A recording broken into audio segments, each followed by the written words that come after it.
Hey guys, welcome back to my channel. Pat here. And if you've ever heard music, then you've heard the Ampeg B15. This has been recorded, maybe more than any other amp in history. These are fantastic amps. I actually really enjoy working on them. This one is pretty much all original and beat to heck. This thing is pretty road torn, so I'm pretty excited to work on it.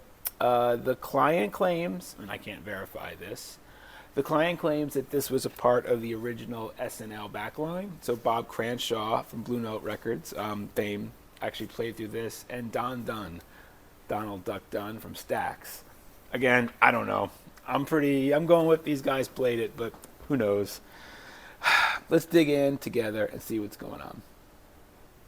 You have to be nuts not to love a B15. Look at this thing. It's gorgeous. So underneath this cage is where we have our tubes and our filter can. And I'm seeing some old tubes. See an old GE. This looks like an old RCA. All right, yeah. Now we're cooking with gas. All right. I don't know what I'm doing here. I'm making these videos, trying to be funny. I don't know. Anyway, so channel 1, we have guitar and bass. Here's our volume for that channel. Treble and bass controls. This is a Baxendall tone stack. And then channel 2 you can also use for bass or guitar. This is channel 2. We have a standby switch. We have a ground, which we're actually going to disconnect the depth cap on that ground because we're going to add a 3-prong cable. And our power switch and our potted transformers. And later I'm going to give you my my theory on why the B15 has potted transformers. But let's take a look at the other side. Amtech eye candy right here. This thing is untouched. Pretty neat. So let's go through this real quick. This big capacitor here, some people call it the dynamite capacitor or the firecracker capacitor. This is the first main capacitor. We are going to change that out. We're also going to change out this can, which is right here. We're certainly going to put on a 3-prong cable. We're going to change this guy. We're going to change this guy. This is our bias filter cap. And look at this thing. This thing is bulging. It's working, but that's not going to last much longer. So we're definitely going to want to change that out.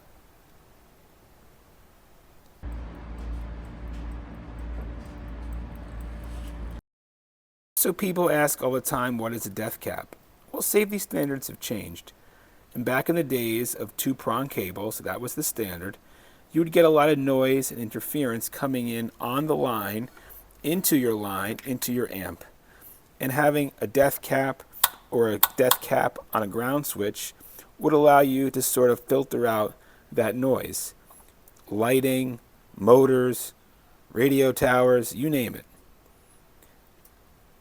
The problem with the depth cap, if it were to short out, it could potentially make your chassis hot.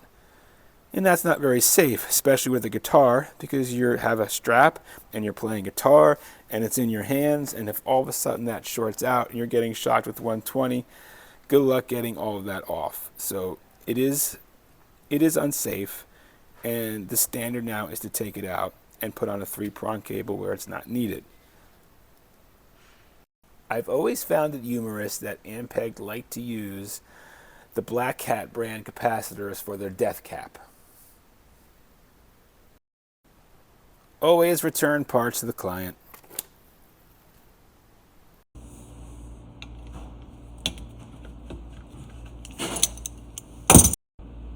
When you work on Ampegs, you're going to need to get a clutch drive. That's what these are called. I'm going to remove this firecracker here.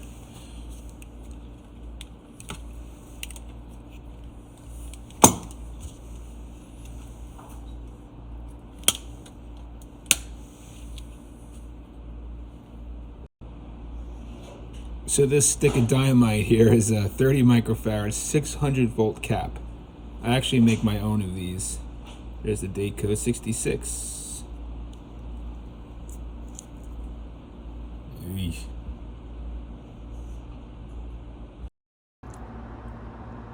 So when replacing this capacitor on B15s, what I like to do is I actually make up a capacitor.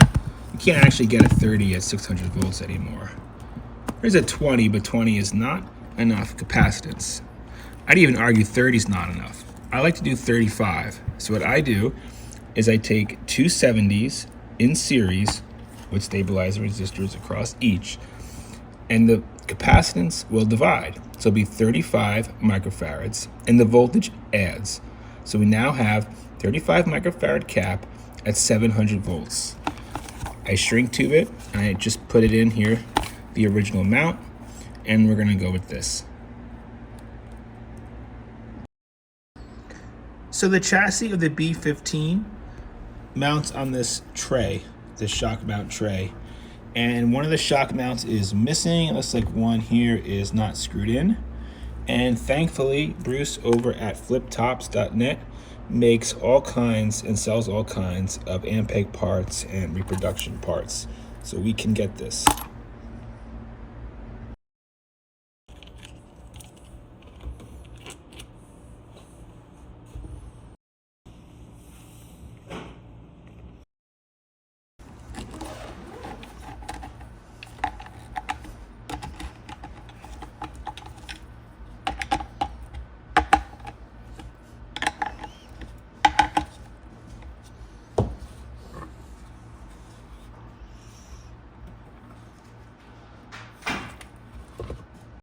I don't know what it is about B15s, but the wrong fuse is always inserted. I just checked, this is a 5. It's supposed to be a 3. We're gonna put a 3 in. Man, I've changed a lot of power transformers because people had the wrong fuse in. I've seen 20 amp fuses in, and it will burn up the transformer. So here's our original Mallory multi-can cap. We have 340s at 500 volts. This is from 66. I like to put in hayseeds. I have these made for me in bulk. I got two 40 sections and two 20s. We're gonna tie the two 20s together. So now we have 340s. I find hayseed makes really good stuff, and I can tell you it's worth the wait. So if you need a can cap, give these guys a look. All right, let's get this can in here. Clean the chassis a little bit.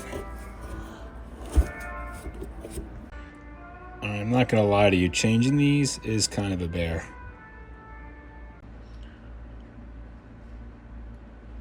Okay, so we got the can installed here.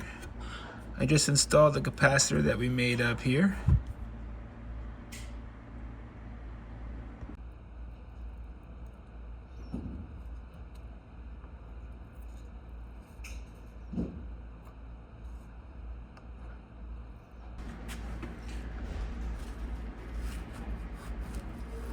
I'm not gonna go to town on this, getting everything off. I mean, this is stacked sweat and nicotine. Makes you play better. So I glued the schematic back down and was starting to lift up. Do you know how valuable it is that Ampeg would print and send these out, attach them to their amps? I wish everybody did that. You gotta imagine in this time it wasn't like there was these experienced amp techs all over. You couldn't just go online and download the schematic. People were going to radio shops and TV shops, and technicians weren't even musicians. Having the schematic saved a lot of time, made for a better repair too. Good on Ampeg. Okay, let's fire it up. We're gonna watch the voltage climb here. No smoke.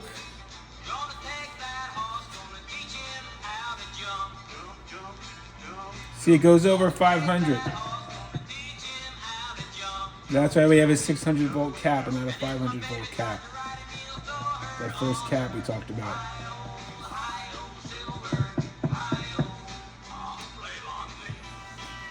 All right, we're settling around 482. Let's check the bias. Okay, watts time. We're gonna bring up the AC signal here. I got my signal generator pumping in. We're reading AC voltage across the dummy load. Maxing out at 19.1. 19.1 times 19.1 divided by 8 ohms. 45.6 watts. That's the best you're gonna get at a B15. That's fantastic.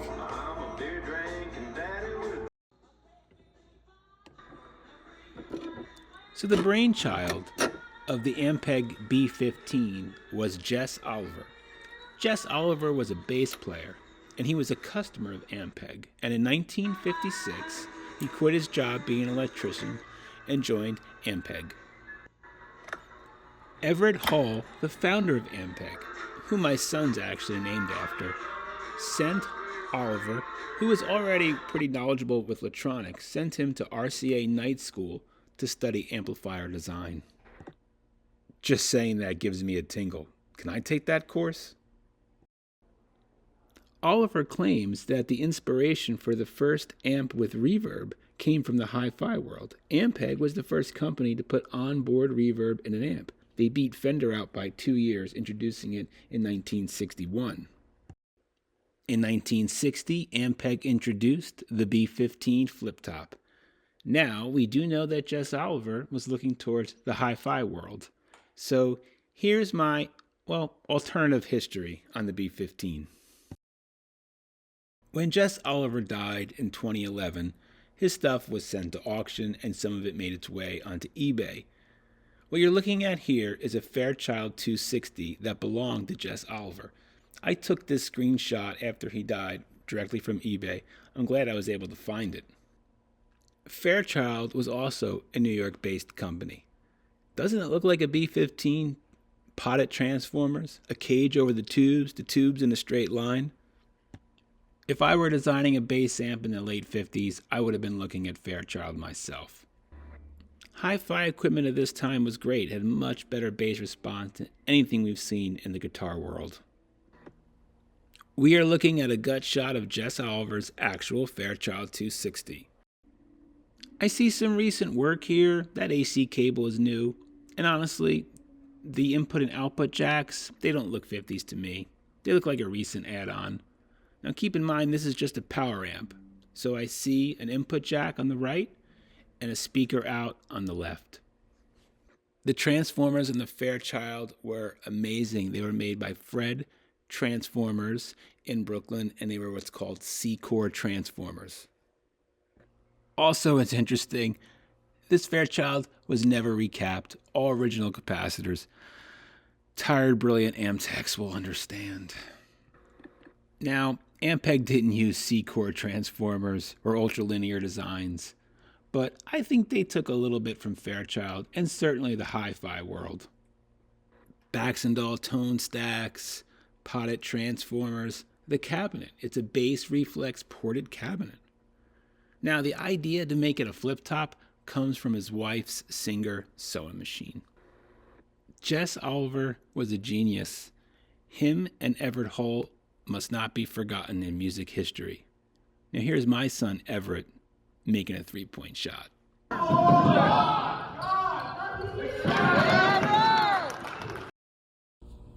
All right, let's nerd up a little bit. So, AC in, we now have a 3-prong. So we have a ground, the death cap, which is here, we removed. We changed the fuse. There was a 5 amp in there. We put the proper 3 amp in. Power transformer. The standby is how I like to do it in my builds, is just switching the center tap to a ground. So that's what this is, ground, switch, center tap. That's our standby switch. This is our rectifier tube.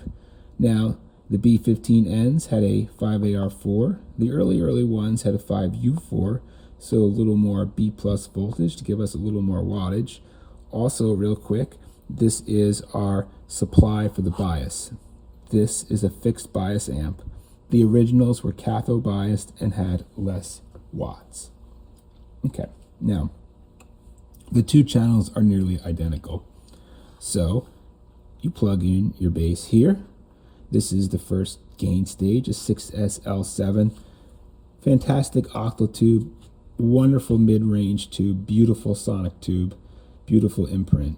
A little trick if you're designing a bass amp, you don't want to put a bunch of cathode caps. That might be counterintuitive, thinking, oh, I need all this bass, but it actually gets gainy and muddy. So I actually love how they do this here. Step it up, beautiful and slow. Input signal comes in here, output here, volume control. Next stage drives the Baxendall tone stack. And then the output is here mixed together, 2 channels, into our phase inverter. Now this is a paraphase inverter.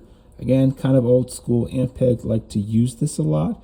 It's part of the Ampeg sound. Fender used a lot of long tails, and some other companies like to use cathodyne, but paraphase, which is kind of a late 50s, early 60s design also. Phase inverter, 2 6L 6 GCs, output transformer, and feedback. There's a lot of feedback in here to keep it flat, to keep it from distorting, which is what you want for a nice clean bass amp.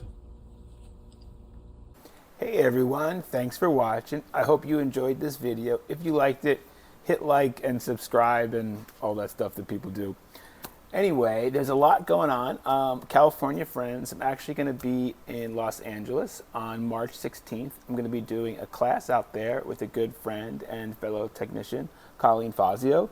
We're also going to be doing in Brooklyn a amp build class. So June 8th, 9th, and 10th, we're going to be doing an amp build class, a 5E3 Deluxe, in conjunction with StewMac. So if you want to build an amp, want to build a tube amp, check it out. All right, see you on down the road.